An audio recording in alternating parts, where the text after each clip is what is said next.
My name's Leah Callum-Butler. Thank you so much for having me here today. So for those of us who have not met before, I sit on the board of the Blockchain Game Alliance. I write a regular opinion column for CoinDesk, which is all about Web3 gaming and adoption, particularly in Southeast Asia. And I also have my own company, which is called Emphasis, and we specialize in communications for really early stage Web3 companies. So today, our topic is all about the next phase of gameplay and UX in Web3 gaming. Before we dive in, do you guys want to just give us a quick introduction? Tell us who you are and what you're working on right now in Web3 gaming. Do you want to kick us off, Alex? Start. So my name is Alex. I'm the founder of Azers. As of a couple of weeks ago, we're now a subsidiary of Animoca Brands. We've been acquired. Congratulations. Thank you. I've been building Azers since 2018 and started building on blockchain in 2016. And Azers is kind of a new game console. We take, instead of playing on your phone, on your mobile, on your PC, we play on streams. So we turn any video stream, a lot on Twitch, but it would work literally everywhere, and we're able to push a wallet over the stream, launch a dApp, and every viewer who's watching this stream at the same time will play the same game and earn potentially tokens, rewards from our partners. So a lot of playable ads, but it's not limited to playable ads. And 20 million uniques last year. And we gave out $2 million in rewards to our players. So pretty decent start of a size, I guess. Excellent. Hi, I'm Wyatt Ridgway. I'm the CTO of Branded Games, and we're building the Unioverse, which is sort of like a Roblox or Fortnite creative. So it's not a game, it's actually the ability to build lots of games. And we've created, I think, the first franchise that's, like a Star Wars or for Dune that you can build in royalty-free. So we provide millions of dollars of assets. We let players create and build all of the content that's inside of the metaverse. And then game developers can come and build games at about on Switch or Apple or wherever they want and use it royalty-free. Sweet. Cool. Hi, I'm Sammy. I'm the co-founder and CEO of Transact. And Transact is a fiat on-ramp, which is basically a way to buy crypto. So the major differences between us and something like Coinbase is we're integrated into other apps. So people would buy crypto in those apps. So we're integrated into MetaMask, Trust Wallet. We're also integrated into gaming apps like Immutable, Decentraland, and then we're also integrated into DeFi and RWA apps. And the other difference is that we're non-custodial. So we take a fiat payment from the user, and then we send the crypto directly to their wallet that's hosted by them or that's hosted by the app that they work with.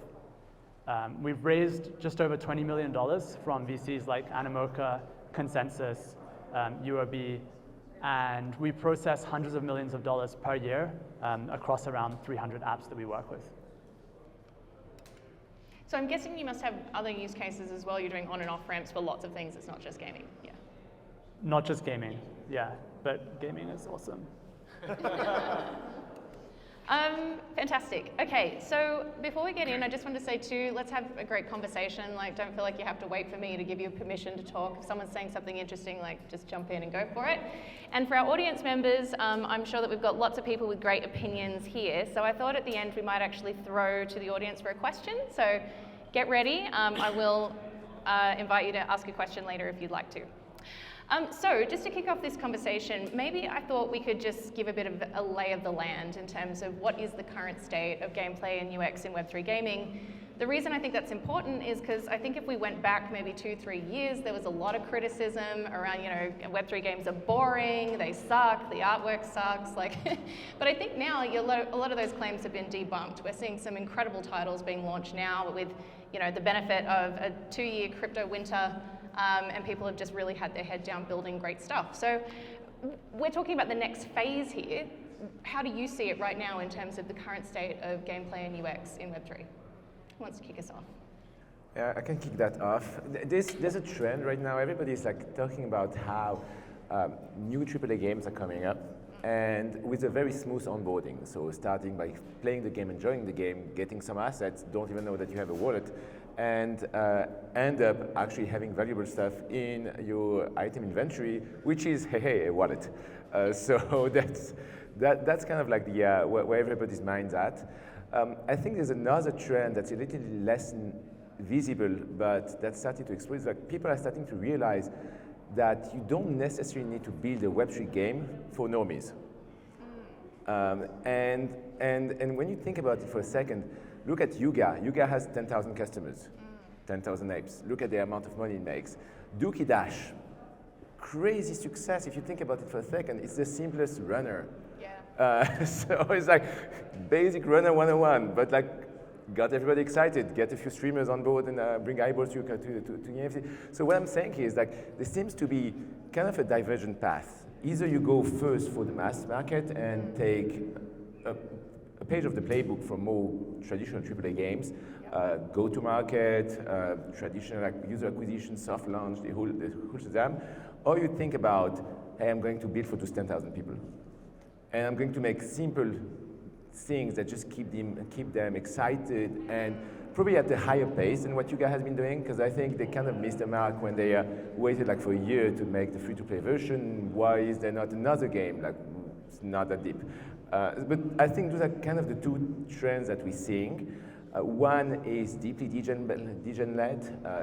MetaMask is not a problem. You have it, and you actually have ETH on that, so it's all good. And the other is more about like creating very large communities, EVE Online level, and giving them true ownership and building literally like countries that are running on that metaverse or that virtual space. So those are the two very different trends. And we as Azure have been building since 2018. So back then, we took the approach of going very mass market. So we went all in. We were doing account abstraction before that name existed.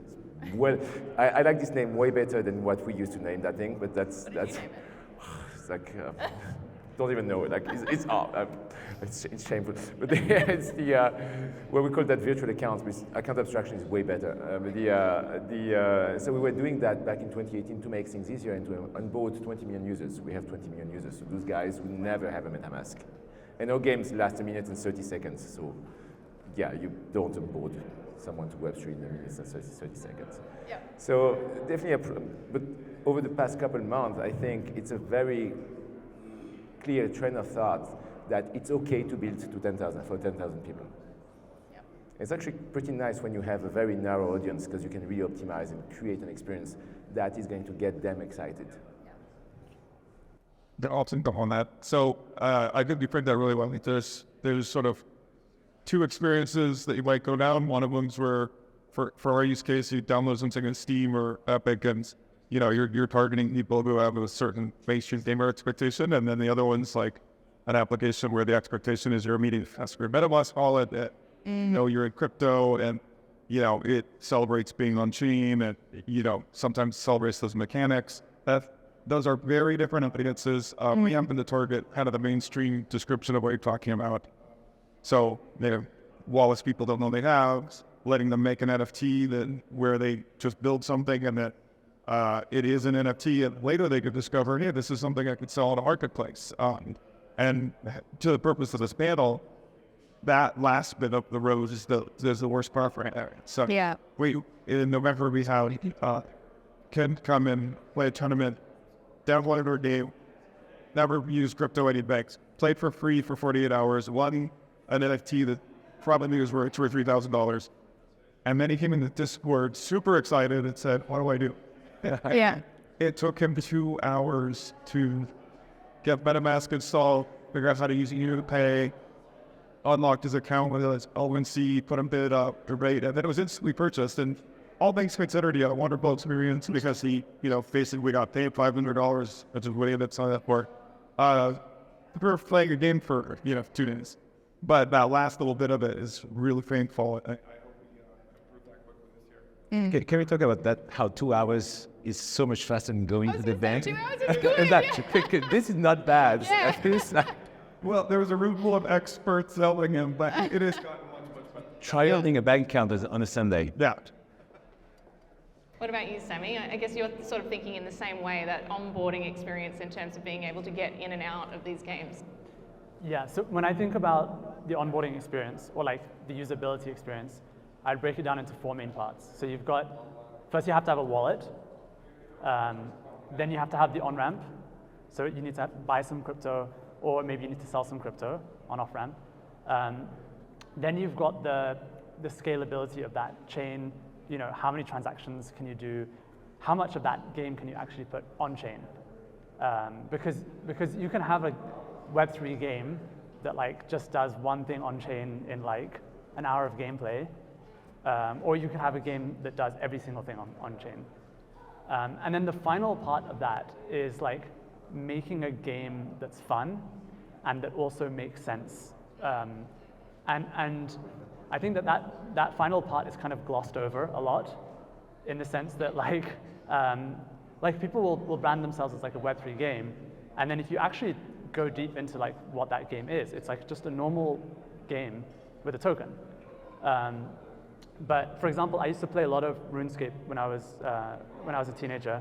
I don't know if anyone played a game like that, where you know you have items, you have currency, and then you're taking actions. And very often when you're taking an action such as like killing a dragon, some new items are generated, and in order to do that fully on blockchain would be extremely complex. And I don't even know how that would work in terms of like the finality and the gameplay, because you know, like if you have a block time, even if it's like a second or 2 seconds, it wouldn't make sense to like do like minutes of consecutive gameplay. So yeah, I probably should be talking about more about on-ramps, but yeah, I think that's something that's kind of like glossed over, and we assume that if we like solve all of these like on-ramp and wallet problems, that like that thing magically is fixed. But I think that's going to take a few years to like get it really good, and it's also like you shouldn't try to map it directly onto Web 2 games. I think they will take some creativity and some you know, 0 to 1 thought processes as well. I think the biggest difference that we have on Web3 games comes the fact that they are led by the community. Web2 games were basically a bunch of genius Miyamoto's, designers coming up with crazy ideas and obsessing over them and creating that art piece and then shipping it to the world in boxes initially and then digital. But like everything Web3 is about starting by first putting together a community. And then working with that community towards having that, releasing a game and releasing an experience where they can see that they had an impact, they were part of that journey. And it changes a lot the way you approach like engaging in building. You're not building in your fort and in a closed environment, you're building on the open. Yeah. So that's probably one of the biggest things that game developers need to consider, is that it's not your project, it's your community's project. Yeah. So I want to pick up on something that I think you all kind of touched on here. Talking about gameplay, I'm kind of seeing the industry on a spectrum now, and at one end you've got people who are saying, you know, as you were saying, like Web3 games, they can be difficult to play, and this onboarding experience sucks, and if we have, say, maybe free-to-play integrated at the beginning, it's much easier to get people into the game. They can try it, see if they like it. Maybe they win, you know, a digital asset somewhere along the lines, and they're, you know, incentivized to go and learn how to cash it out or whatever. But that's kind of saying, well, we need to focus on gameplay from kind of like this Web 2 perspective, because that's what we think people want. And then on the other side of the spectrum, you've got things like fully on-chain games and autonomous worlds, which have like no users and are really difficult to play. But those developers are kind of leaning into the idea of decentralization and blockchain and kind of thinking like, well, why are we putting Web3 with games at all? And how could the blockchain actually completely reinvent the way that we think about games? Like when you've got the logic on chain, you could completely have these brand new game loops that, you know, weren't possible before. So I was just thinking, I'd be just super curious to understand like how you guys are thinking about that, where you see yourself on that spectrum, and is there a right or a wrong in this way, or do we kind of need everyone looking at gameplay in different ways? Just interested to hear your perspective on that. I'll take that up first. So I think it's interesting when my background is 20-something years building mainstream games. Yep. And so I came into Web3 thinking there was something really special about being able to give somebody an object that they could own and then use across games. And we really set out to make that true. But like the interoperability piece kind of thing. yeah, that is basically the entire vision that we're on delivering. And that's just one thing that makes sense in a landscape here. There's certainly games that should be entirely on-chain just because of their nature of being trackable, being not owned by anybody. And I think we maybe early on thought we took that a little too seriously. And we thought, oh, maybe we should put some of our random distributions on chain. Maybe we should put, various aspects because it's a Web3 game, those need to exist on chain. Yeah. But the practicality of that is very low.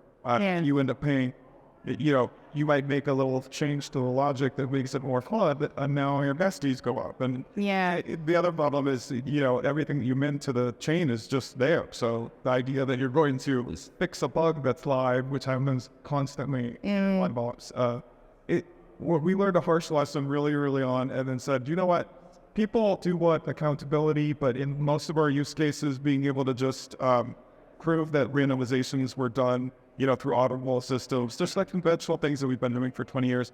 Most of those things made sense in our use cases. So I think there are certainly cases where you want to put things like for maybe just pieces of your logic on chain, maybe the entire thing exists solely as a smart contract that you started and people interact with it and nobody owns it. I think there's a landscape of things there, but when I talk to new developers that are coming in the space, I try to say that think very carefully about what needs to be on chain and makes sense to be there, and what doesn't need to be there. Yep. Yeah, typically at Azarus, what we did is that we split the game logic of our games. So our games are kind of special because they run on streams, so we get up to our record is 500,000 people playing the same game at the same time on the same channel. So imagine 500 people clicking intensely, answering trivia question for 1 minute and 30 seconds. There's no way any chain can process that. So we actually split this, maybe 10 years. I don't know. It's give it 10. And that's exactly the right question. So what we ended up doing is that all our dApps actually have two parts. One is the game engine, the game logic, which is executed in a trusted and verifiable environment, but generates proofs. And then the transaction layer just works on the proofs at the end on a less synchronous way.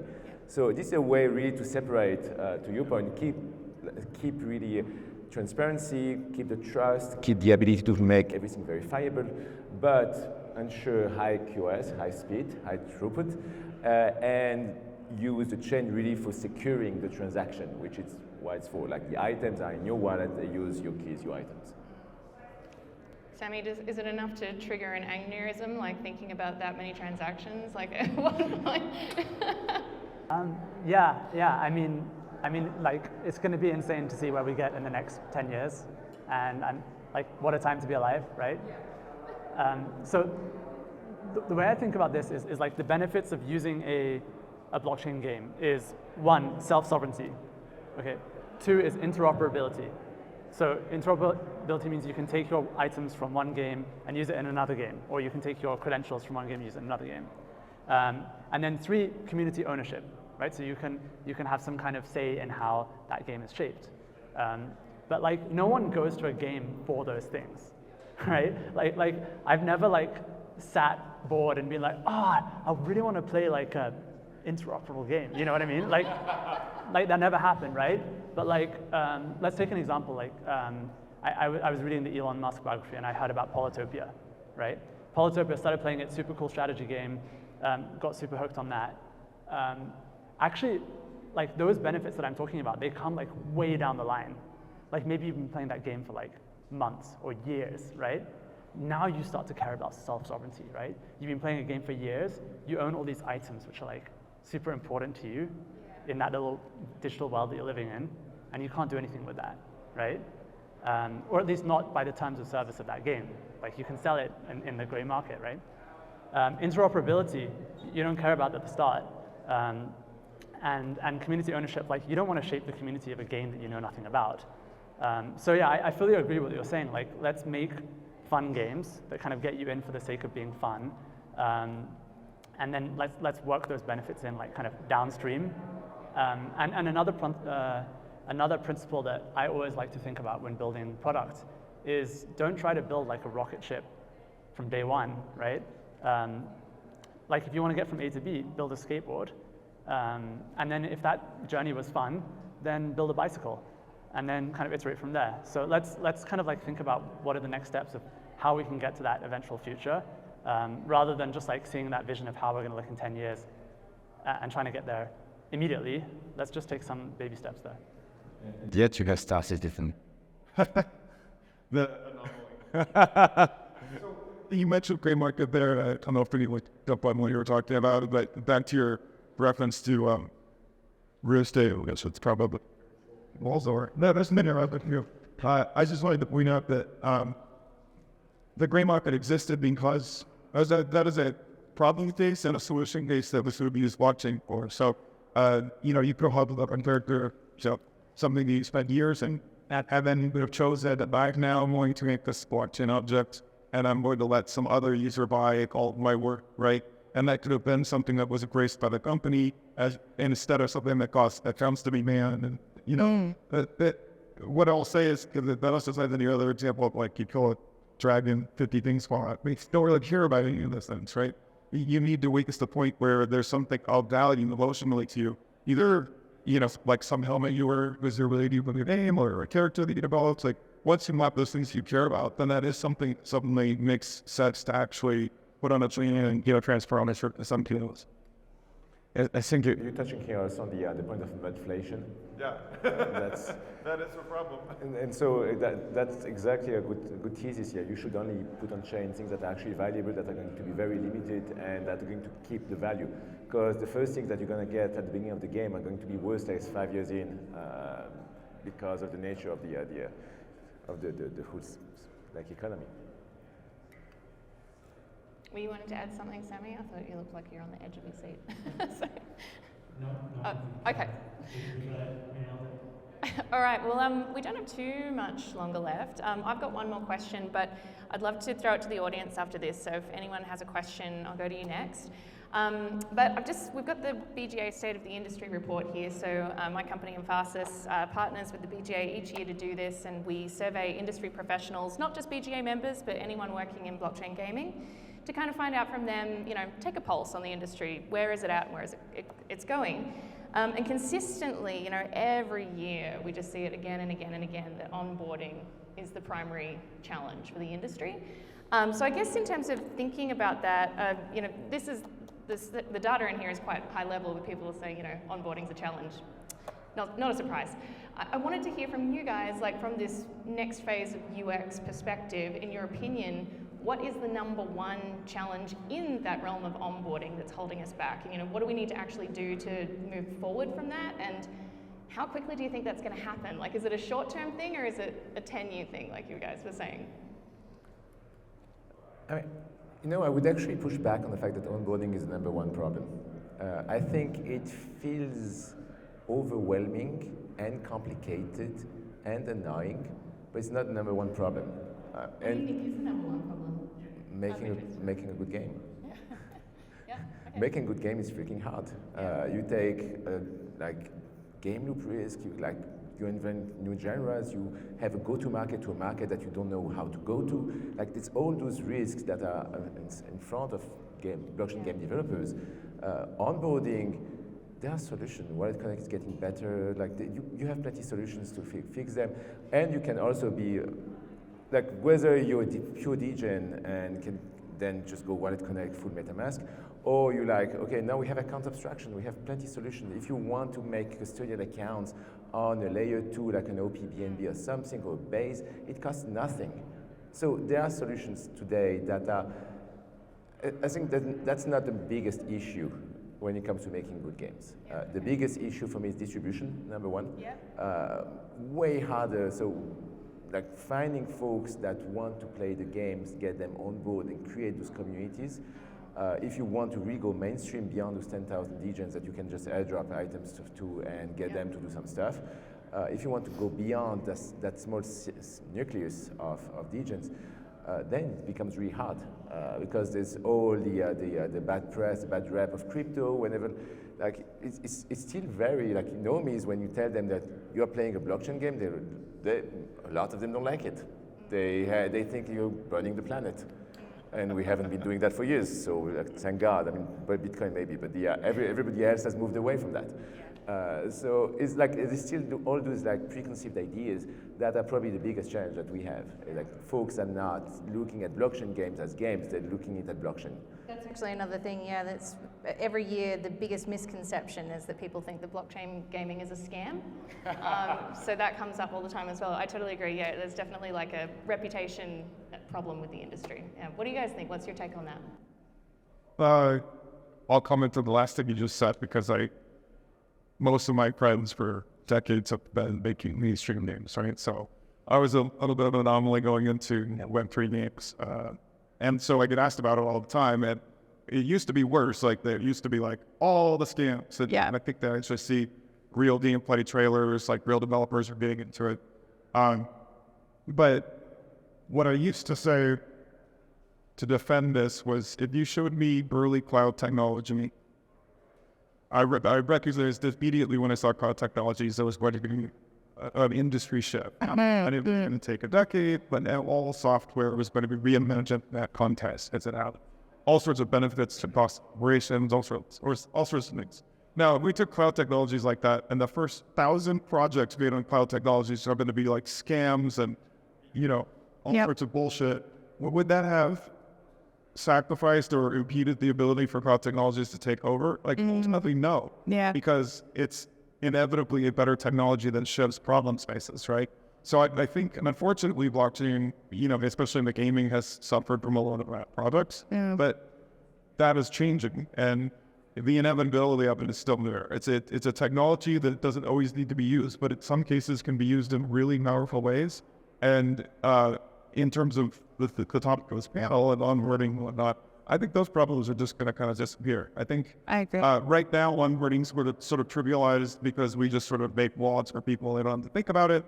Right now, the solution that I think we need technically is for somebody to say, I want to sell this thing, and then that just goes and happens, and they end up with some currency back to their wallet that they don't really have. Yeah. If that little thing can go off in the chain and say, you know what, we're going to auction this off on Solana in this store because that's where the floor prices are right, but the consumer knows nothing about that, and then they just end up with some money in their wallet, right? Like then we've just not really onboarded them, right? We just avoided the problem, and they're just experiencing the emotional play structure that they want to. I got something, I earned something, I sold something. Yeah, and I feel too like a lot of that is going to happen at an infrastructure level, so that the game makers can really focus on building great games and having great gameplay. Yeah.